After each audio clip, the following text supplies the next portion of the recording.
नमस्कार दोस्तों। आज हम हिंदी साहित्य के इतिहास के अंतर्गत रासो साहित्य की जो प्रमुख रचनाएं हैं उनका अध्ययन करेंगे। तो आइए वीडियो स्टार्ट करते हैं। हिंदी साहित्य के अंतर्गत जो रासो साहित्य है, उस रासो साहित्य में कुछ प्रमुख रचनाएं हैं जिनका अध्ययन बहुत ही महत्वपूर्ण है। जिसमें पहली रचना है खुमार रासो।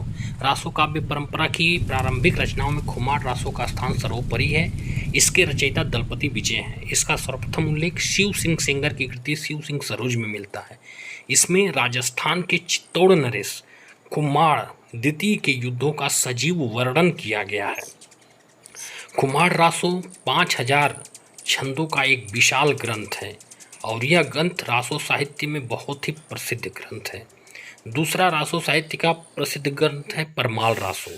परमाल रासो रासो काव्य परंपरा की प्रमुख कृति के रूप में जाना जाता है और इसे एक अन्य नाम के से जाना जाता है आल्हा खंड के रूप में। इसके रचयिता जगनिक हैं जो महोबा के नरेश परमार्दी देव के आश्रित थे। इनकी जनता में अत्यधिक लोकप्रियता को देख डॉक्टर ग्रियर्सन ने इन्हें वर्तमान युग का सर्वाधिक लोकप्रिय महाकाव्य माना। इस काव्य में महोबा के दो वीर योद्धाओं का वर्णन किया गया है, आल्हा और उदल। आल्हा और उदल के चरित्र को इन्होंने यथार्थ रूप से प्रस्तुत किया है। इनके द्वारा किए गए विभिन्न युद्धों का सही उत्तेजक भाषा में वर्णन इस ग्रंथ की सबसे महत्वपूर्ण विशेषता है। रासो काव्य के अंतर्गत तीसरा ग्रंथ आता है हम्मीर रासो। हम्मीर रासो अभी तक एक स्वतंत्र कृति के रूप में उपलब्ध नहीं हो सका है।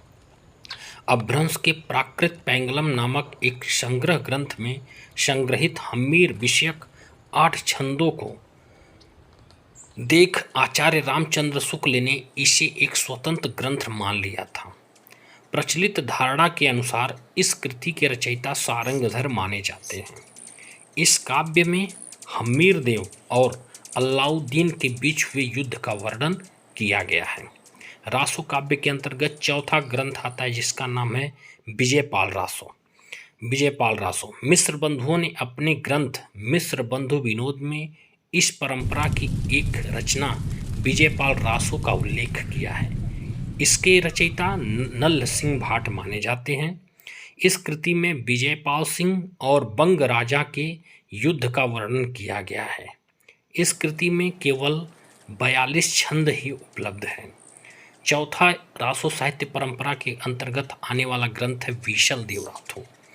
विसल देव रासो इस काव्य परंपरा की प्रमुख कृति है और इसके रचयिता नरपति नाल माने जाते हैं जो अजमेर के चौहान राजा विसल देव विग्रहराज चतुर्थ के समकालीन थे।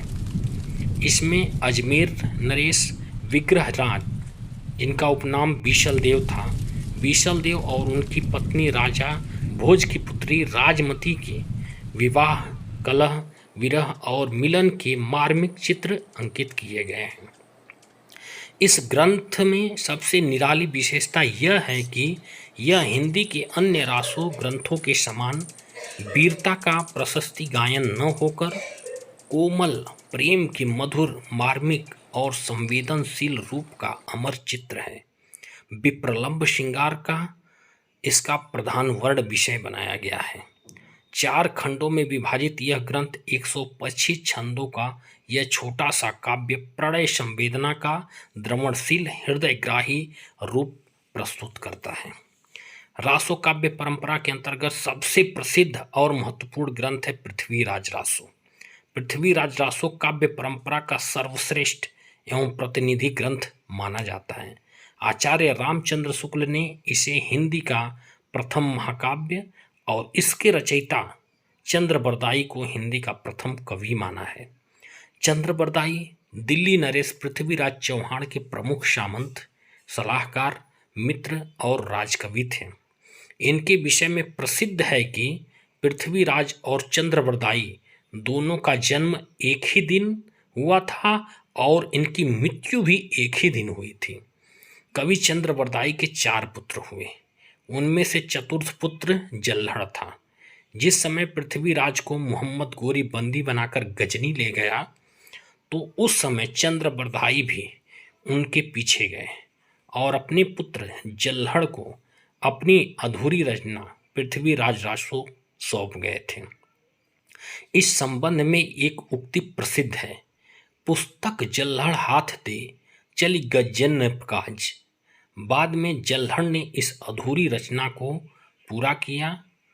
पृथ्वीराज रासो के बृहद, मध्यम, लघु और लघुत्तम 4 संस्करण प्रसिद्ध हैं।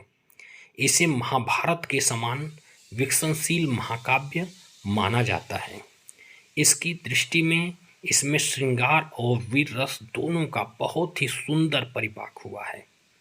ये दोनों रस पृथ्वीराज चौहान के व्यक्तित्व के 2 पहलुओं को जनता के सामने उद्घाटित करते हैं।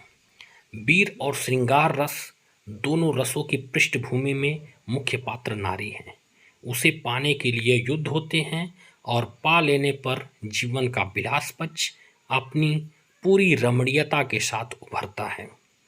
युद्ध वर्णन में जहाँ कवि ने शौर्य एवं वीरता के प्रदर्शन में अपनी कलम की शक्ति दिखाई है, वहाँ श्रृंगार रस सरस वर्णनों में भी अपनी अद्भुत कल्पना शक्ति का परिचय दिया है।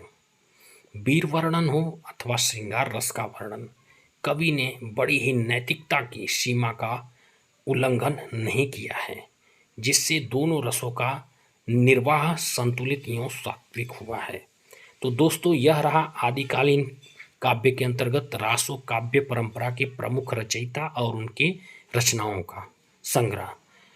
आशा करता हूँ आपको यह वीडियो अच्छा लगा होगा। अगर यह वीडियो आपको अच्छी लगी हो तो वीडियो को लाइक करें और इस चैनल को अभी सब्सक्राइब कर लें तथा बेल आइकन को भी प्रेस कर दें, जिससे हमारी आने वाली वीडियो की नोटिफिकेशन आप तक जल्दी पहुंचती रहे। धन्यवाद मित्रों, आपका दिन मंगलमय हो।